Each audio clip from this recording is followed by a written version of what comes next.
un gusto tenerte porque talentos tan jóvenes tienen mucho que decir. ¿Qué representa para ti la palabra cáncer? Pues cáncer para mí significa un reto, una oportunidad para ayudar a muchas personas y también una oportunidad para informarle a la gente en general y médicos sobre que el cáncer no es mortal. Bueno, sí, puede llegar a ser mortal, pero que también puede ser potencialmente tratable. ¿Cuándo descubres que quieres involucrarte en un tema que por lo menos en nuestro país a la mayoría atemoriza, Claro. nos paraliza y no sabemos cómo enfrentarlo? ¿En qué momento? Fue cuando yo estaba estudiando la licenciatura en medicina, justamente en el internado, cuando vi que los pacientes con cáncer eran tratados de manera muy diferente al resto de la población en general. Vi temor, incluso dentro de los propios médicos, hacia el abordaje diagnóstico y terapéutico de estos pacientes. Muchos pacientes también con este diagnóstico quedaban desamparados, desolados, desinformados, de no saber qué les esperaba una vez hecho el diagnóstico. Y radiooncología no fue mi primera opción, de hecho, para estudiar como tal el cáncer. Yo quise ser en primera línea hematólogo porque me gustaban mucho las neoplasias o cánceres hematológicos. Y ya después, conforme fue avanzando mi formación, descubrí que no solamente eran los cánceres hematológicos los que me gustaban, sino también de todo el cuerpo, ¿no? Wow. Entonces investigué sobre cuál especialidad podría abarcar todos los cánceres potencialmente tratables, y en esta búsqueda dirigida fue que encontré radiooncología. La radiooncología puede tratar todos los cánceres, cualquier cáncer es potencialmente radiable, y no solamente de adultos, también en niños. Wow. A diferencia de, por ejemplo, los cirujanos oncólogos, que hay cirujano oncólogo de adultos, hay cirujano oncólogo de niños, hay oncólogo médico de adultos, hay oncólogo médico de niños. No pasa así con la radiooncología. El radiooncólogo abarca todos los tipos de cánceres, tanto en adultos como en niños, que sean potencialmente radiables, y eso fue lo que me sedujo, ¿no? Eso fue lo que me atrajo a estudiar pues esta especialidad, que implica un desafío porque es mucho conocimiento tecnológico, es una gama de conocimientos tanto de física, matemáticas, biología y medicina en general, y es como estudiar una carrera, fue como estudiar, mejor dicho, una carrera totalmente nueva, ¿no? Seguro desde tu infancia este gusto por la investigación estuvo ahí latente. ¿Lo recuerdas en alguna materia, en algo que tú dijeras, me gusta saber, me gusta investigar? Sí, bueno, yo vengo de Úrsulo Galván, Veracruz, y pues esa zona es rural, ¿no? De hecho, mi secundaria fue rural. Teníamos clases de matemáticas y también de física, pero también llevábamos ganadería, ¿no? Agricultura. Cuando todo el mundo estaba enfocado en el campo, bueno, mis compañeros estaban enfocados en esas materias, yo siempre pues, era un niño de esos raros, ¿no? Un niño que no encajaba con el medio, un niño que siempre llevaba libros, ¿no? A mí me gustaba mucho leer desde muy pequeño, e incluso mis tías, mis propias tías de la familia materna me hacían como burla porque iba a las fiestas infantiles, ¿no? Con libros, ¿no? A mí no me gustaba ir a las piñatas o formarme para los dulces, prefería yo estar leyendo en las fiestas, y eso fue pues la razón de que durante mi infancia pues fuera blanco de mucha carrilla por parte de incluso de la familia. Pero fue hasta que mi mamá cambia de trabajo y nos mudamos para la ciudad de Jalapa, en donde mi vida da un panorama, ¿no? un cambio radical, en donde entro a la prepa aquí en la ciudad de Jalapa y descubro personas que eran más o menos con la misma intención mía, ¿no? Interesadas en la lectura, interesadas en el conocimiento en general, y es donde voy formándome y agarrando los conocimientos necesarios para posteriormente la elección de la licenciatura. Qué maravilla. En un panorama que tenemos en México donde el cáncer es la tercera causa de muerte en nuestro país, ¿qué debemos empezar a cambiar? ¿Cómo tenemos que mirar este concepto? Bueno, sí, debemos enfocarnos a ver al cáncer como un problema de salud pública, en donde hay que cambiar el paradigma no solamente en los pacientes ni en la población en general, sino también incluso dentro del propio gremio médico. Tenemos que empezar a ver al cáncer no como aquella enfermedad mortal que no tiene cura, que aquella persona que tenga cáncer desencadenará en muerte. Hay que empezar a ver al cáncer como una oportunidad en donde se puede llegar a diagnosticar y tratar a tiempo, y es allí en donde se encuentra el reto no solamente de los pacientes, no solamente de los familiares, sino también de todo el sistema de salud pública en México para intentar realizar esfuerzos más dirigidos para la detección oportuna de estos cánceres, ¿no? Vemos que se le da mucha relevancia al cáncer de mama, por ejemplo, con justa razón. Es la primera causa de muerte por cáncer en mujeres, pero pues no solamente es cáncer de mama, ¿no? En el mundo hay cáncer de mama, ovario, endometrio, próstata, páncreas, gastrointestinales, cabeza y cuello, pulmón, huesos, tejidos blandos, ¿no? Entonces hay que cambiar esa palabra que no signifique temor, ¿no? Sino más bien la oportunidad de poder generar un cambio. Claro, desde quitarle ese estigma, ¿no? A cáncer igual a muerte, sino, ok, cáncer igual a cualquier otra enfermedad, cualquier otro padecimiento el cual podemos enfrentar, tratar, llevarnos de la mano junto con el equipo médico. Y ahora que está esta alternativa, que es esta parte de la radiología, me parece sumamente valioso, que ya nos podemos mirar otras opciones, ¿no? De tratamiento más amigables, tal vez menos invasivas. Y en este mundo de la radiología, ¿qué casos o qué te enfrentas justamente con el tema del cáncer? Bueno, el cáncer se trata con 3 diferentes modalidades. Está la cirugía, está la quimioterapia y la radioterapia. Ninguna sustituye a la otra, más bien somos un equipo, ¿sí? Un paciente con cáncer debe de ser valorado por las tres especialidades.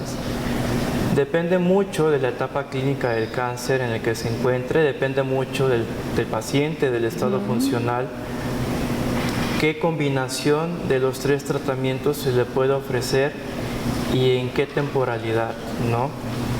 Hay pacientes en etapa clínica temprana en donde el cáncer es potencialmente curable, en donde lo principal o el tratamiento curativo ideal es quitarlo quirúrgicamente, ¿no?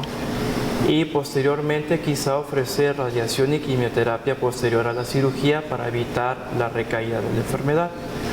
O hay ciertos tumores muy pequeños, por ejemplo en los tumores de próstata localizados en donde el paciente no quiera cirugía, la radioterapia puede ser una alternativa para el tratamiento definitivo. Pero sin duda cada paciente debe de ser evaluado por esas 3 modalidades, ya que cada una de ellas puede intervenir en diferentes tiempos de acuerdo a la etapa clínica y a qué tipo de cáncer estemos enfrentando.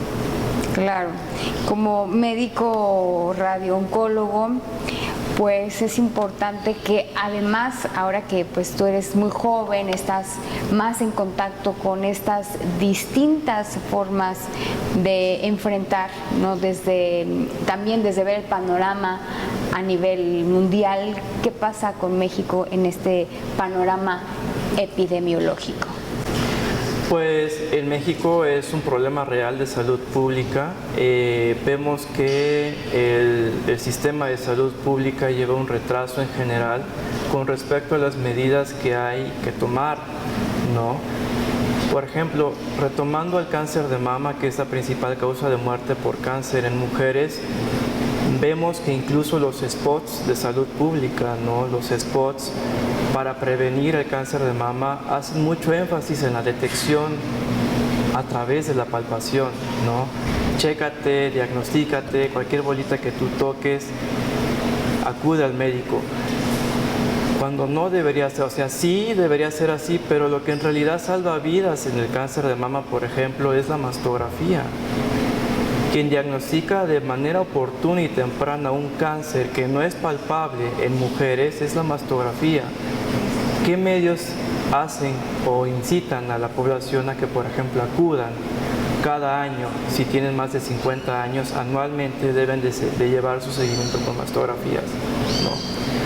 Hay esta desinformación en general, incluso no solo por la población en general, sino también por los propios médicos, en donde pues no hacemos incluso las indicaciones correctas, ¿no?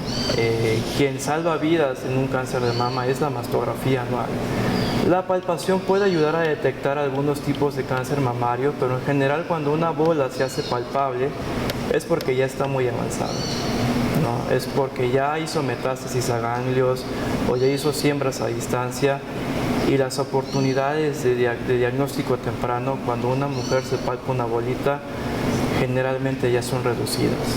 Entonces es lo que hay que hacer énfasis, ¿no? Es lo que hay que reformar, es en lo que hay que hacer mayor esfuerzo en mejorar la calidad de la información, tanto en los medios como también por parte de los propios médicos. Y afortunadamente ahora que tenemos estas herramientas tecnológicas, ¿no? Como puede ser a través de un aparato hacer la mastografía, el ultrasonido mamario, que también ahora está dando muchos datos, ¿no? Interesantes, importantes para hacer esta detección oportuna, pues creo que hay que hacer desde luego uso de estas herramientas. Y en este también quehacer que llevas a cabo, pues nos gustaría también que nos compartas un poco desde tu perspectiva estos factores de riesgo que tú ves como más importantes y que puedas compartir también con el público. Sí, decía un libro de patología que me dio mucha risa en su momento. Cuando yo empecé a leer el tema cáncer en el libro de patología, decía: el factor más importante de riesgo para tener cáncer es vivir. El simple hecho de estar vivo condiciona un riesgo importante para padecer cualquier tipo de cáncer. Hay más de 1500 tipos de cánceres, entonces realmente los factores de riesgo son muchísimos. Por eso yo creo que este libro de patología que es el Robbins decía: el factor más importante de riesgo para desarrollar cualquier tipo de cáncer es vivir. Pero sí, quizá de todos ellos el más importante en adultos puede ser la edad.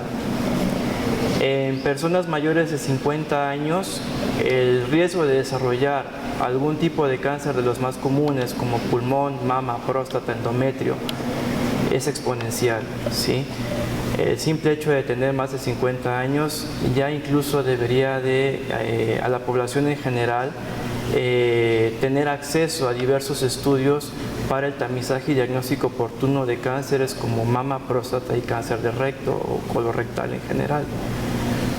Otros factores, por ejemplo, como la dieta, se han visto implicados, son muy importantes, entre ellos el alto consumo de carnes rojas, de grasas, la baja ingesta de verduras, frutas, de fibra, el alto consumo de alimentos preservados con sal, de nitrosaminas, pescado seco, embutidos, salchicha, jamón, carne seca, ¿no?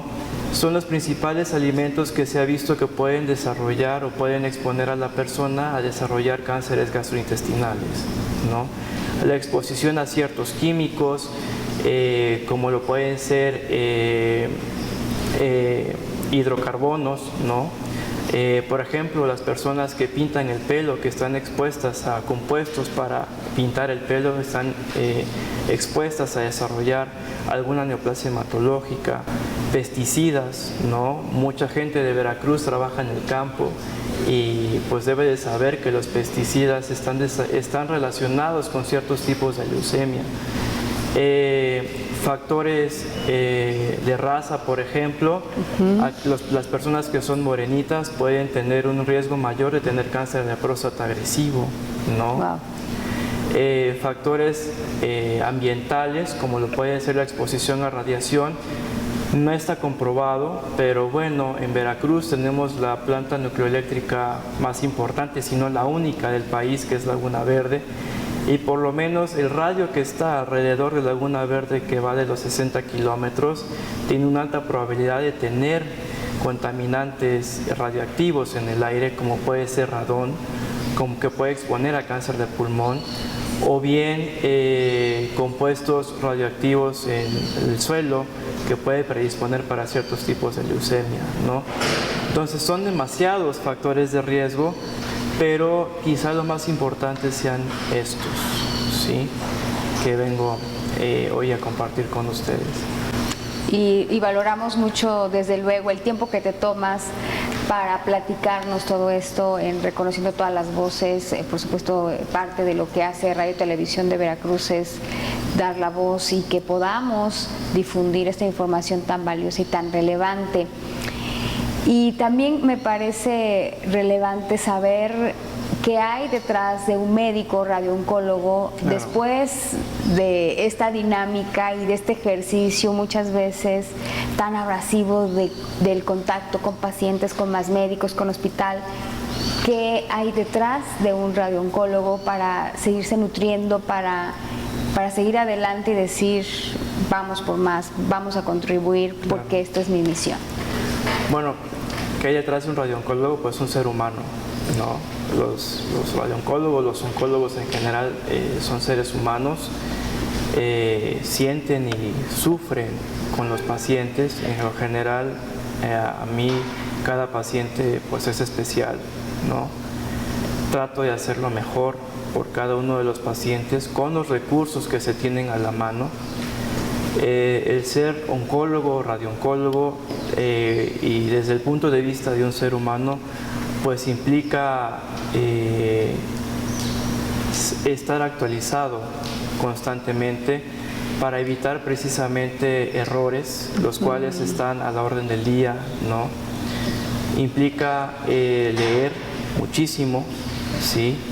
Implica también practicar el humanismo, ¿no? Como oncólogo debes de ser lo más humanamente sensible, lo más empático posible contra un diagnóstico como puede ser el cáncer, que incluso la propia palabra en el paciente puede significar pues un deterioro emocional muy significativo. Claro. Y que lo veo en la consulta muchas veces con el simple hecho de que tú intentes dialogar con el paciente y el paciente se desahogue un poco, ayuda mucho más, ¿no?, que tener grandes conocimientos, que digo, no, de hecho va de la mano. O sea, un radiooncólogo no puede tener grandes conocimientos sin ser empático, pero es un conjunto de todo, ¿sí? Es un conjunto de humanismo, empatía, compromiso, ética, esfuerzo, ¿no? Y pues aquí estamos, dando lo mejor. Oye, además de los libros que ya dijiste que desde niño pues te apasiona la lectura, conocer, saber, descubrir, ¿no?, que es lo que hace justamente un científico, un investigador. ¿Qué otras cosas te gustan, te apasionan, disfrutas, claro, que están fuera de este contexto? Bueno, en lo personal me gusta mucho la música. Yo practico piano. No tuve la oportunidad de estudiar con notas o en conservatorio, porque pues vengo de una comunidad rural en donde pues no se le da tampoco la importancia a la educación musical y artística, ¿no?, y artística. Pero toco piano, toco guitarra, me gusta mucho jugar ajedrez. De hecho, por ahí en la prepa me consideré en algún momento un buen jugador. Ahorita seguramente me ganan muchas personas, pero en su momento sí. Me gusta también hacer ejercicio. Digo, es muy importante como oncólogo dar el ejemplo. No puedes decirle al paciente, oiga, es que tiene que hacer ejercicio y usted está como médico pues esparramado, ¿verdad? Claro. Sí, intento pues ser cabal, ¿no? Intento hacer ejercicio, corro, cuando puedo intento ir al gimnasio, es muy pocas las veces que voy al gimnasio, pero sí intento mantenerme en forma y tratar de consumir los alimentos lo más sanamente posible, que pues bueno, dado el ajetreo diario, pues a veces resulta un poco complicado, ¿no? Comer lo más sano posible, pero pues se hace lo que se puede. Alejandro, valoramos que tengas como individuo, como ciudadano, intentes también ser congruente, como bien lo mencionas, ¿no? Desde tu ejemplo, desde cómo tratas a tus pacientes cuando llegan a consulta y tienes este contacto y como intentas también ser empático, amigable y sensible a esta situación y a pues a esta enfermedad que puede ser un cáncer, pero hay seguramente a quien también reconocer que te respaldan. Seguro está por ahí tu mamá y gente claro. que construyeron la persona que eres hoy. Sí, tengo mi base, claro que sí, en mis papás. Mi papá también es médico, él es médico neumólogo, es decir, es especialista en el tratamiento de las enfermedades de la vía respiratoria. Yo cuando era niño no entendía muchas cosas que él hacía, porque él desde muy joven era muy abocado a su profesión. Tan abocado a su profesión que incluso muchas consultas o mucho de su trabajo se interponía con el tiempo que él me podía dedicar cuando yo era niño, ¿no? En su momento lo sufrí mucho cuando era niño porque no lograba entender el por qué mi papá estaba con pacientes, ¿no? Pero ya ahora que estoy de este lado, ahora que ya veo el compromiso que él adquirió con su profesión, me pregunto cómo lo hizo, ¿no? Porque cuando él estaba de mi edad, por ejemplo, él ya me tenía de niño, ya estaba yo pequeño, estaba con mi mamá y él con todo el esfuerzo, ¿no? Con toda la dedicación, logró salir adelante. Y ahora que estoy solo, no tengo ninguna especie de compromiso, está súper complicado. ¿No?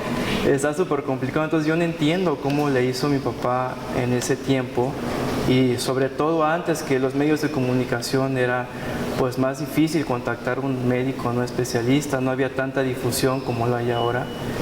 Entonces sí, mi ejemplo quizá más tangible debido a que es lo mismo que yo podría ser mi papá. Pero también mi mamá ha estado ahí siempre, ¿no? Mi mamá ha sido mi soporte emocional, ha sido la que ha aguantado todos los desplantes emocionales que he tenido, ¿no? He querido renunciar a mi carrera, bueno, ahorita pues ya afortunadamente egresé, pero durante mi formación ha habido momentos pues muy difíciles, complicados, la residencia es muy dura. Implica un reto emocional, físico, humano, en donde incluso entre los propios médicos hay malos tratos, hay humillaciones, hay gritos, ¿no?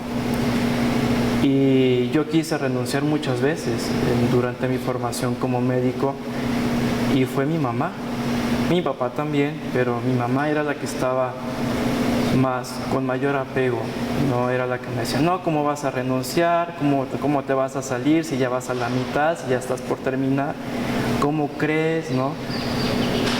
Y pues sí, yo creo que gracias a ello es que estoy ahora aquí, ¿no? Intentando pues hacer la diferencia, ¿sí? Yo pienso ahora que para formar médicos no hay que ser así de deshumano, ¿no? Porque intentas formar médicos humanos con la formación más inhumana posible, ¿no? Con la residencia más dura posible. Entonces, también ahí ya quizá en otro programa hablaremos sobre lo que es la residencia médica, pero sí es un reto que no cualquiera logra terminar y bueno, gracias a ese logro están mis papás. Pues creo que nos dejas, además de toda esta experiencia con respecto al cáncer, nos dejas este mensaje también muy valioso y es la importancia que tienen nuestros padres en nuestra formación. Ahí estuvieron seguramente esas dos voces todo el tiempo diciéndote no te rindas, sí, claro. Tienes que llegar y aquí estás. Muchas felicidades por el trabajo que haces, muchas felicidades por intentar ser desde tu panorama también un mejor individuo y un mejor ser humano. Y te esperamos pronto aquí en Reconociendo Todas las Voces. Gracias, Alejandro. Muchas gracias, Noru. Un placer.